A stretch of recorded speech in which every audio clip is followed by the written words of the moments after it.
Hola, bienvenidas y bienvenidos a la primera emisión de esta cursada. Eh, ya completamos el primer desafío, para empezar, donde pasamos por varios textos, hicimos citas acompañadas de imágenes que posteamos en Instagram y en la galería del aula virtual, nos conocimos en el foro de presentación y llegó la hora de empezar con el primer objeto tecnológico que vamos a analizar tanto desde lo conceptual como desde lo pedagógico, las redes sociales, más específicamente Instagram y Twitter. Una palabra que resonó mucho en el foro de presentación, en las lecturas y en las citas fue tecnología. Bueno, seguramente seguirá resonando durante toda la cursada y en estos días esté aún más presente por las circunstancias tan particulares que nos toca atravesar, ¿no? Entonces les proponemos, antes de meternos en el mundo de las redes sociales como objeto tecnológico y a pensar la tecnología dentro de la escuela, que hagamos foco en el concepto de interfaz. Bueno, ¿qué les suena? Me gustaría preguntarles si estuviéramos en el aula. Porque la palabra interfaz tiene muchas definiciones y sobre todo para los investigadores. Puede ser una superficie, por ejemplo, como la pantalla de la compu, ¿no? El escritorio, cuando la prendemos, donde vemos todos los iconos que nos permiten hacer acciones, como la pantalla del celu, ¿no? Cuando vamos a abrir una aplicación. También podemos llamar interfaz a cualquier instrumento o artefacto tecnológico, pero en un amplio sentido de la palabra. No sé, por ejemplo, un martillo. Una interfaz también le podemos llamar interfaz a un intercambio de información. Por ejemplo, la interfaz USB, ¿no? El cable que nos permite cargar el celular o bajar información del celular a la compu. Y también podemos pensar a la interfaz como un entorno, una zona de frontera entre lo real y lo virtual, que traduce la tecnología a los usuarios. Como un espacio de encuentro, de comunicación y, bueno, ¿por qué no?, de desencuentros. Por ejemplo, este campus virtual, ¿no? Este campus virtual podría ser una interfaz, como un entorno donde nos encontramos y traducimos la tecnología. Con todo esto, bueno, ya se estarán preguntando a dónde vamos. ¿No era que íbamos a hablar de redes sociales? Bueno, esperen. Sigamos. Carlos Scolari, investigador y divulgador argentino que, bueno, vive en España, del que vamos a leer varios textos en esta materia, en su libro Las leyes de la interfaz, transita todas estas definiciones y nos propone justamente pensar a la interfaz como un espacio de interacción, donde podemos manipular instrumentos, recibir información desde las superficies e intercambiar información. Es como que condensa las anteriores definiciones, pero dándole más importancia a, a la metáfora de la interacción, ¿no? Esa zona donde interactuamos con la tecnología. Esta palabra interfaz suena como a muchas cosas, ¿no? Bueno, es que estamos rodeados de tecnología y por lo tanto estamos rodeados de interfaces que justamente nos permiten interactuar con ella. Entonces, antes de ponernos a analizar estos objetos tecnológicos, tenemos que pensar cómo se construyen y de dónde vienen. Recordemos a Cerrés en Pulgarcita, cuando habla de la página. Hay alguno que otro que usó esa parte del libro, donde Cerrés describe el formato de la página. Porque el libro, no el libro por la cita, el libro como objeto, es claramente una interfaz de la tecnología de la escritura. Y el libro no nació de un repollo, sus páginas tampoco. Tuvieron interfaces previas, como, no sé, la escritura sobre piedra, los papiros, que acá tenemos una foto googleada, los códices, libros manuscritos que ya utilizaban el formato de la página que conocemos hoy en día, eh, hasta llegar, en la actualidad, eh, a prestarle sus características a la web, ¿no? Que también la navegamos, aún hoy, en páginas, ¿no? Pasamos de la piedra, al papiro, al códice, al libro impreso, que acá no está, a pasar a reconocer el formato, la interfaz de la página en algo virtual. Entonces, ¿cuál es la conclusión que podemos sacar de todo este recorrido? Que la tecnología y sus interfaces, o sea, los espacios, las zonas, los entornos donde interactuamos con ellas, evolucionan, se complementan, mutan, se deriva en lo que Scolari llama la metáfora ecológica. Entonces dice, la misma existencia y evolución de las interfaces depende de las relaciones que logren establecer con otras interfaces. ¿Para qué decimos esto? Porque para analizar los objetos tecnológicos es necesario tener en cuenta que estos objetos, a ver, desde un motor a vapor hasta una tablet, desde un campus virtual hasta la escuela, no son inventos individuales, mágicos o desligados de la historia, sino que se nutren de conocimiento generado por muchos. Por eso, Scolari postula, la red sociotécnica evoluciona como un ecosistema. Cada tecnología con la que interactuamos en su interfaz tiene una gramática. A ver, es decir, un conjunto de reglas, signos, para comunicarnos con ella. Pensemos en el uso del celular y de la computadora, ¿no? Sobre todo, por ejemplo, en el uso de la pantalla táctil, que tiene un lenguaje muy definido y que todos conocemos.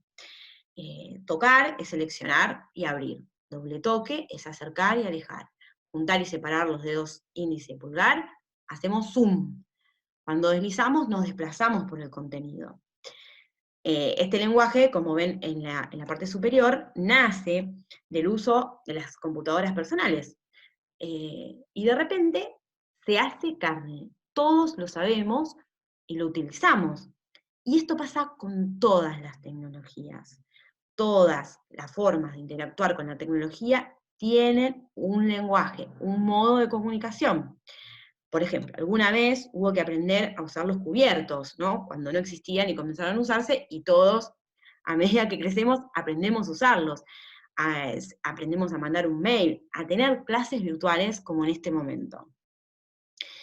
Entonces, en esta historia de interfaces y de lenguajes, de conjunto de reglas y de usos, los invitamos a pensar la escuela. La escuela también es una tecnología, como dice la investigadora argentina Inés Dussel. Es útil pensarla como una combinación de saberes elementales, de organización institucional y de organización pedagógica organizadas con una voluntad táctica y estratégica. La escuela también fue creada y tiene su conjunto de reglas. Como toda tecnología, como toda interfaz, tiene su gramática. La gramática escolar. ¿Qué es la gramática escolar? Son las formas en que la escuela organiza el tiempo, el espacio, las clases, los niveles, qué debe ser enseñado y cómo acreditarlo.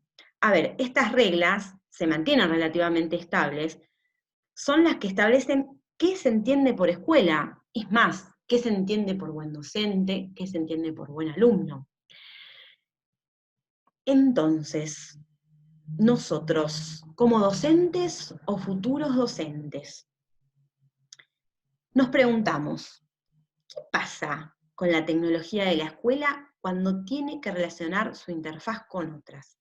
¿Qué pasa cuando en el aula, como decía Sarrés, hay otros humanos de un mundo nuevo que conocen, que aprenden de una forma diferente?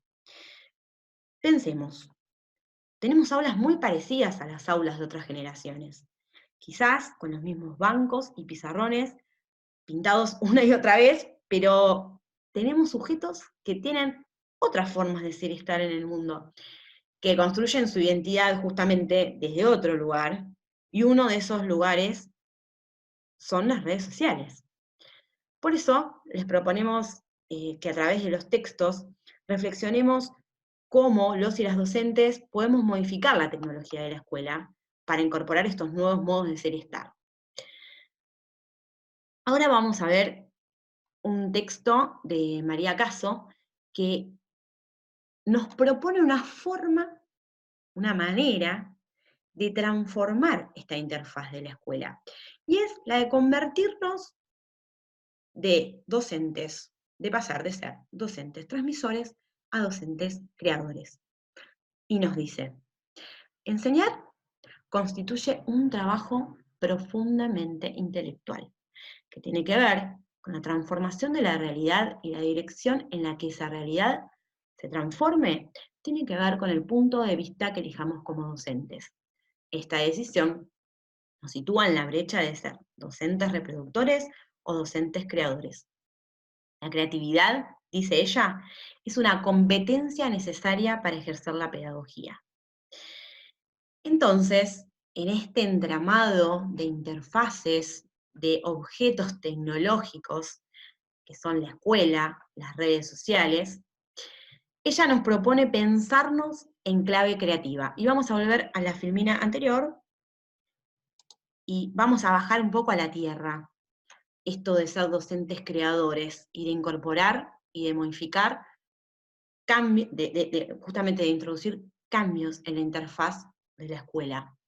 Ella dice, pasemos de lo descriptivo a lo narrativo, de lo predecible a lo inesperado, de lo ajeno a lo personal, del texto al audiovisual, de los recursos visuales de tiempos pasados a los recursos visuales actuales, de memorizar a hacer, de la isla al nodo, de lo contemplativo a lo vivencial. Bueno, estas citas las van a encontrar en el libro de ella que se llama Reduvolution, muy interesante, no es parte de la bibliografía obligatoria de la materia. Entonces, con este recorrido me voy a permitir volver a las máximas del docente creador. Con este recorrido que acabamos de hacer junto con lo que proponen los autores de los textos que vamos a ver, más el resumen visual que les vamos a dejar, tanto aquí en el aula como en la cuenta de Instagram, sobre las redes sociales, les vamos a proponer una consigna.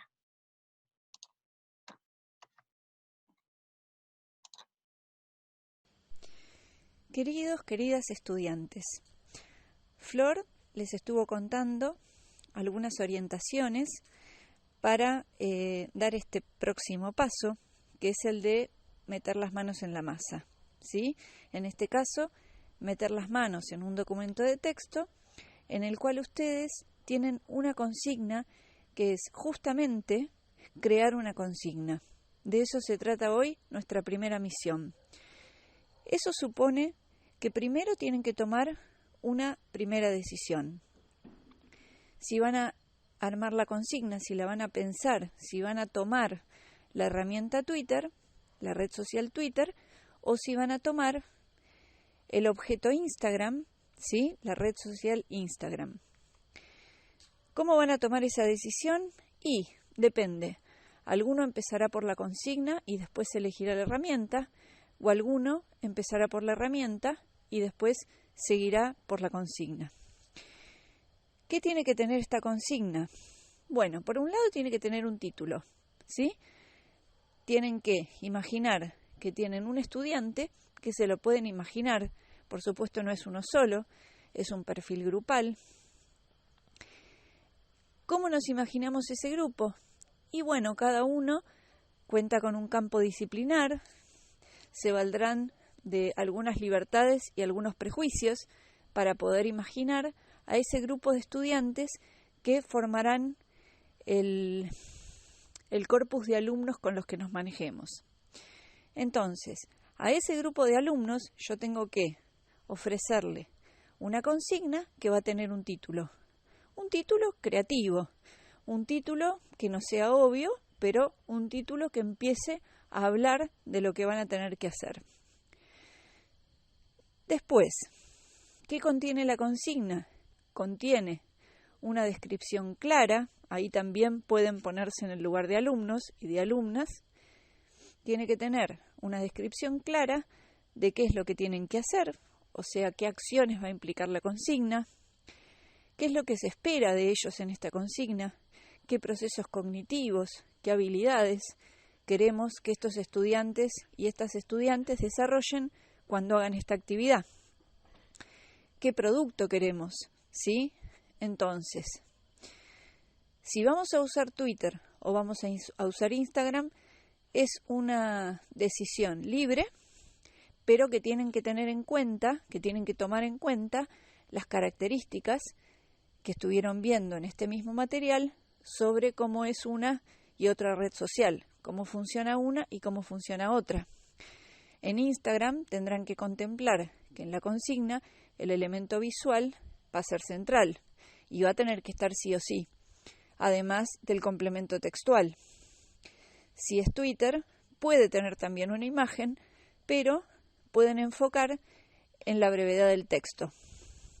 Después, hay un hashtag, ese hashtag es predefinido, lo hacen ellos, es un hashtag que después nos permite encontrarnos en las producciones buscando esa etiqueta.